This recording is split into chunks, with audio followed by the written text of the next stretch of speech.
प्रकार से बहुत सारे कर्मों की एक साथ में निर्जरा हो जाती है। समझ करके क्या हुआ काम बड़ा अच्छा परिणाम लेके आता है।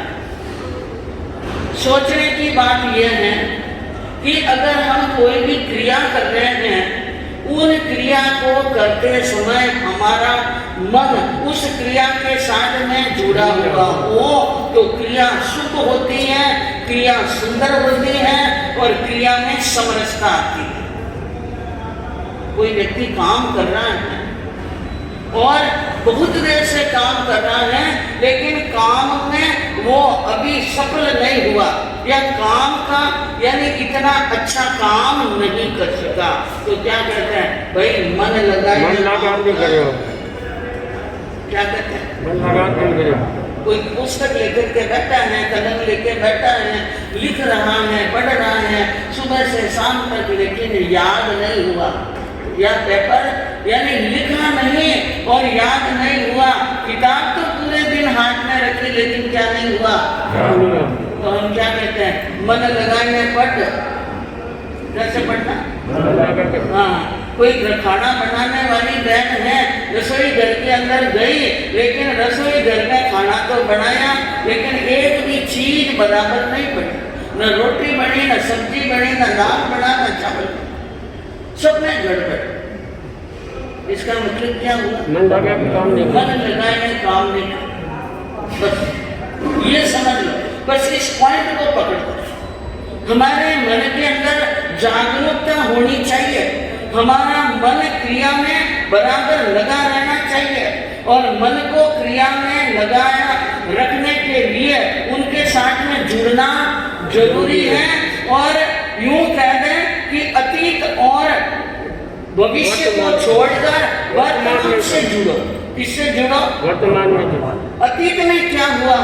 काम करते करते अतीत में चले गए और काम करते करते भविष्य में चले गए। जो क्रिया वर्तमान में चल रही है उसकी तरफ उनका क्या नहीं है? ध्यान नहीं है। तो ध्यान नहीं है तो क्रिया से फल नहीं देगी और कार्य सुंदर नहीं बढ़ेगा और उसके अंदर समरसता नहीं आएगी, और समरसता नहीं आएगी तो मन के पास ऊर्जा है, मन में बहुत बड़ी ऊर्जा है, वो ऊर्जा भी होने वाली नहीं है। वह ऊर्जा जो मन को दूर दूर भटकाने में लगा रहे हैं, कहाँ लगा रहे हैं? मन भटका रहा है। आप भूत में जाओ कि भविष्य में जाओ, आपकी ऊर्जा तो भटक रही है। उसी ऊर्जा को वहां से हटा करके वर्तमान की क्रिया में जोड़ दे तो वो ऊर्जा हमारे जीवन में सहयोगी बन सकती है। मन शांत हो जाएगा, मन शांत हो जाएगा तो हमारा मन ऊर्जा का केंद्र बन जाएगा। किसका केंद्र बनेगा? ऊर्जा का केंद्र बन जाएगा और ऐसा ऊर्जा का केंद्र बन जाएगा कि जरूरत पड़ेगी तो असंभव कार्य को भी हम संभव कर सकते हैं। इतनी ताकत और इतना पावर हमारे पास में आ सकता है तब कि हम वर्तमान से जुड़े। मन को कहाँ लगाएं? वर्तमान में। कोई कहते हैं मन को दबा दो, कोई कहते हैं मन को मार लो, लेकिन एक बात याद रखना, मन कभी दबता नहीं है। मन को कभी दबाया नहीं जा सकता है, न मन को कभी मारा नहीं जा सकता है। एक बहुत अच्छा किस्सा है हमारे आगमों के अंदर कि जिस समय भगवान अरिष्टनेमिनाथ तोरण पर गए, और आपको सबको मालूम है कि तोरण पर जाकर के और वहां उन्होंने पशुओं के करुण क्रंदन को सुना, दया आ गई, करुणा आ गई और करुणा निधि ने शादी का त्याग कर लिया, मैं शादी नहीं करूंगा, इसलिए तुम्हारी वापिस लौट गए, शादी नहीं हुई। राजमती के साथ में उनकी क्या नहीं हुई? शादी नहीं हुई। राजमती ने बहुत विलाप किया और खूब समाचार भेजे, क्योंकि वो जब वापिस चले गए उनको छोड़कर तो 1 साल भर तक बख्शीदान दिया। किसने? अरिष्टनेमिनाथ भगवान ने, क्योंकि तीर्थंकर दीक्षा के 1 साल पहले से दान देना क्या कर लेते हैं। हाँ, दीक्षा दो। तो वो दान दे रहे थे। साल भर तक इंतजार किया, साल भर तक बहुत इंतजार किया राजमती ने कि वापिस आ जाएंगे, लेकिन नेमनाथ नहीं आए। नेमनाथ नहीं आए तो आपको मालूम है नेमनाथ जी ने तो ले ली दीक्षा। और दीक्षा ले उनके बीच में एक किस्सा आपको शायद ध्यान में होगा, नहीं हो तो ध्यान में कर लीजिए। नेमनाथ भगवान के एक भाई थे रहनैनी। रहनैनी की इच्छा हुई कि मेरे बड़े भाई ने राजमती का त्याग कर लिया है तो मैं भी उनका भाई हूँ, मैं उनसे शादी करूँ, क्योंकि राजमती जैसी सुंदर कन्या और खानदान की कन्या कहीं मिलने वाली नहीं है। तो उन्होंने प्रस्ताव रखा था कि मैं शादी करने के लिए तैयार हूँ, लेकिन राजमती ने इनकार कर दिया। मेरा तो इस भव के अंदर अनुभवों का, क्योंकि उनको विलाप करते करते जाति स्मरण ज्ञान हो गया था इनको, राजमती को। इसलिए वो जानती थी 9 भव 8 भव में हम साथ में रहे, 9वें भव के अंदर भी ये मेरे से शादी करने के लिए आई, लेकिन शादी नहीं हुई। तो मेरे इस जन्म के यही पति हैं, मैं किसी को पति मानने के लिए तैयार नहीं हूँ। उन्होंने मना कर लिया तो रहनैनी ने क्या किया, अपने मन को मार लिया, मन को मार, घर छोड़ दिया, बाग छोड़ दिया, राज के सुख छोड़ दिए, सब प्रकार के सुख का त्याग करके सन्यास यानी साधु बन गए और ध्यान में एक पहाड़ों के बीच में गहरी गुफा में गए। और राजमती ने दीक्षा ले ली 700 सखियों के साथ। कितने? 700 सखियों के साथ में दीक्षा ली।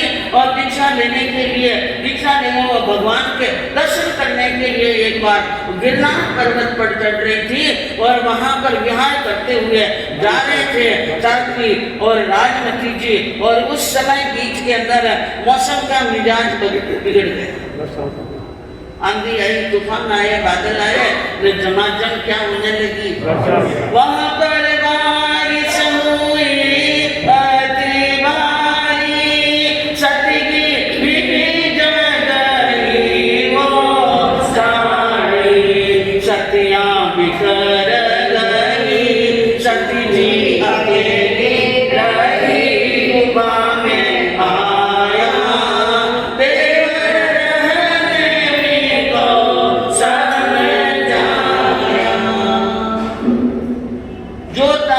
बरसात हुई, कपड़े भीग गए और बरसात से बचाव करने के लिए उनके साथ में जो सतियां थी इधर उधर बिखर गई और जिनको जहां जगह मिली बचाव के लिए वहां चली गई। राजमती एक गुफा में चली गई और वहां पर गुफा में कोई नहीं है ऐसा जानकर अपने वस्त्र को निचोड़ने लगी और वस्त्र को सुखाने लगी। एक बैठी थी, बिजली चमकी और बिजली के अंदर राजमती के उन यानी देदीप्यमान शरीर को देखा। किसने? वहां पर रहनैनी ध्यान में बैठा, सुंदर रूपवती को देखा, अहो सुंदर कैसी विद्युत परवा जैसी कंचन काया,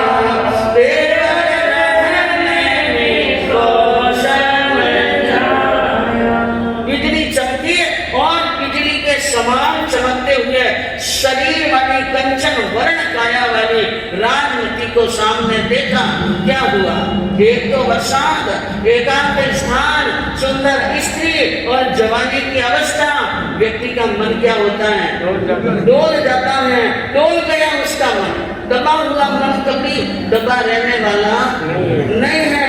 राजन को अपने समक्ष देख कर रहनैनी का दमित मन पूरे वेग से उछल पड़ा। यह मन है, इन मन के रूप से कोई देर लगने वाली।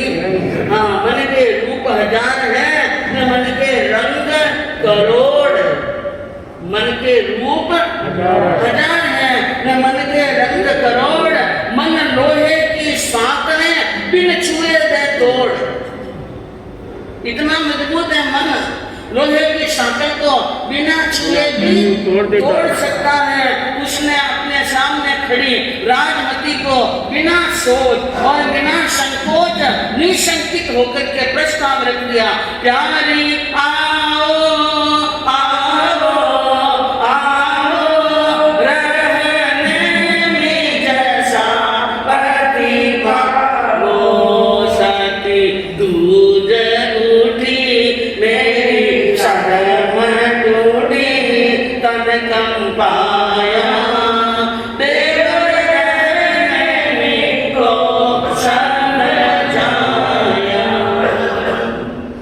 सामने से आवाज आई कि आओ मेरे पास में आओ, मैं रहने में हूँ और मैं शादी करने के लिए तैयार हूँ। अभी तक भोग की उम्र है, संसार के भोग भोग लें और बाद में आत्मा का क्या कर लेंगे।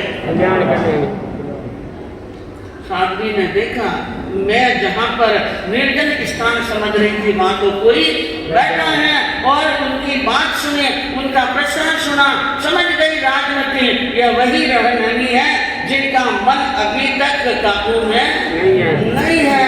और वो मन में विचार करने लगी इनका मन दबाने से मन दबा नहीं है, मन को दबाना नहीं चाहिए, मन को जगाना चाहिए।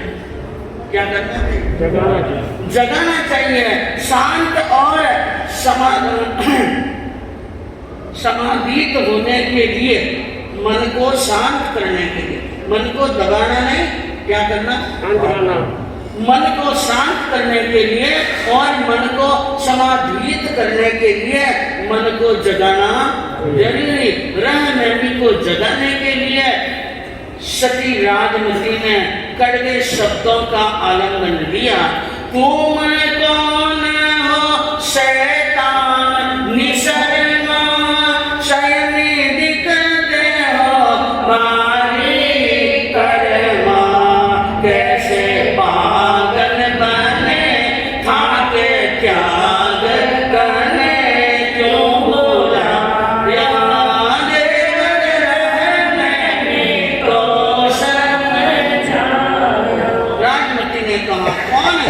शैतान निशरना, जिसको शर्म नाम की कोई चीज नहीं है। दिखने में तो संयमी दिखते हो, दिखने में तो साधु दिखते हो और बातें क्या करते हो, ऐसी बातें क्या पागल हो गए हो? तुम्हारे पास में त्याग है और त्यागी एक बार संसार के भोग त्याग दे। उत्तराध्याय सूत्र के अंदर प्रभु महावीर के बयान है, वक्तंदे जलियम जोइम धूमकेम दूराशयम रेचन्ति वंदयम गौतम कूले जाया अगंधन। एक अगंधन कुल का सांप होता है, किसी के डंक लगा दे और जहर छोड़ दे, शरीर में क्या छोड़ दे? जहर। और गारुड़ी मंत्र पढ़ करके उन सांप को बुलाता है जहर वापस लेने के लिए। एक तरफ तो वो जहर छोड़ा, वो व्यक्ति का शरीर पड़ा है, एक तरफ जलती हुई आग की कुंड है। गारुड़ी बुलाता है, सांप को आना पड़ता है। क्या आना पड़ता है? आना पड़ता है। और गारुड़ी कहता है, गारुड़ी कौन? जो सांप को बुला है, वो मंत्र पढ़ने वाले को गारुड़ी बोलते हैं। वो मंत्र पढ़ता है, सांप आता है और गारुड़ी कहता है कि इसके शरीर में छोड़े हुए विष को वापिस ग्रहण करो, और नहीं ग्रहण करो तो इस कुंड में पड़कर प्राण दे दो। तो अगंधन कुल का सांप होता है, वो कुंड में कूद करके प्राण दे देता है, लेकिन त्यागे हुए इसका वमन किए हुए इसको वापिस ग्रहण नहीं करता है। तू कैसा व्यक्ति है? दीर्घ तेजसो कामे जो तुम जीवीय कारणा वंतन इच्छेस्वामेयम शेकंते मरणम। जिस भोगों का त्याग कर लिया, उस भोगों के लिए वापिस तैयार हो रहे हो, तुम्हें शर्म आनी चाहिए। धिक्कार है तेरी आत्मा को और धिक्कार है तुम्हारी इस जीव को। संयमते मरणम भय, इनसे तो तुम मर जाते। क्या बोला? बड़ी वीरांगना थी माँ सती राजमती, उसने इधर उधर का कुछ नहीं सोचा। क्या धिक्कार है? मर जाना अच्छा है, और तुम्हारी बुद्धि को मैं बार बार कह देती हूँ,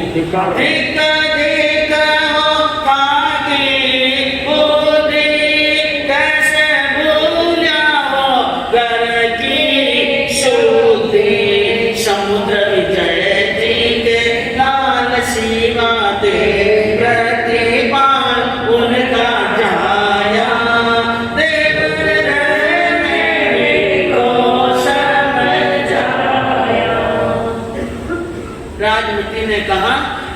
पागल हो, तुम्हारी बुद्धि को धिकार है और अपने घर को भूल गए, वंश को भूल गए, कुल को भूल गए। समुद्र विजय जैसे पिता और शिवादेव जैसी आपकी क्या है माता, भगवान अरिष्ट नेमिनाथ जैसे क्या है भाई है, और उनके घर के अंदर जन्मे शिवा देवी का दूध पी करके ऐसी गंदी और गलत बात करते हो। अहंच बोए मैं बोधराज की पुत्री हूँ और तुम अंधक विष्णु के पुत्र हो। अंधक कुल का सांप वमन किए हुए जैन को नहीं लेता है। आप कैसे इस मार्ग को भूल गए हो? उनको स्थिर करने के लिए कड़वे शब्द, क्योंकि बुखार आता है ना तेज, तो घोड़ी कैसी देनी पड़ती है? खड़े बेड़े ने आमड़ा, खड़े बेड़े ने आमड़ा और बड़ा ना बोल, पहला तो कड़वा लगे पर पीछे हो तो अनमोल। ये पहले जो कड़वे लगते हैं ना हरे जहर के समान, ये बाद में क्या होते हैं बड़े गुणकारी होते हैं। और राजमती ने समझाया और समझने के बाद में स्थिर हो गए रहने, क्योंकि रहनेमी का कुल बड़ा कुल था, खानदान था। और रहनेमी के लिए एक वर्ड आया उत्तरायण सूत्र के अंदर, पुरुषोत्तम। क्या सकता है? पुरुषों में उत्तम, अच्छे खानदान वाले, अच्छे संस्कार वाले, धर्म के संस्कार से लगे हुए थे। शीघ्र ही लाइन पर आ गए। शीघ्र क्या आ गए? लाइन पर आ गए, हाथ जोड़कर खड़े हो गए सती राजमती के सामने और क्या कहा? धन्य धन्य हो आप सती जी, उग्रसेन की राजमती जी, तुमने नैन रखा था त्याग करता प्रेम गुण गाया, देवर देने को समझाया। माफी मांग ली और मन को क्या कर दिया? स्थिर कर दिया। धन्य है आप, तुम माँ हो, तुम मेरी क्या हो? माँ हो। आपने मुझे स्थिर कर दिया है, आपने अपना नियम भी रखा और मेरे नियम का भी क्या रखा? ध्यान रखा। वर्तमान से जुड़ गए, वर्तमान से जुड़ गए, रहने में गलती का एहसास हो गया। माफी मांग ली। मन से बढ़कर दुनिया में कोई शक्ति नहीं है। बहुत पुण्य से मिलता है मन, और मैं आपसे कहूँ मन नहीं हो तो जीवन सम्यक दर्शन हो ही नहीं सकता। बिना मन वाला सम्यक दर्शन को प्राप्त नहीं कर सकता है। मन प्रलय भी मचा सकता है और मन परमात्मा के पद पर भी जा सकता है। तो याद रखिए, समय की जो साधना चल रही है, उन समय की साधना के अंदर मन जुड़ जाए तो भाव समाहित भी हो जाएगी। क्या हो जाएगी? हाँ।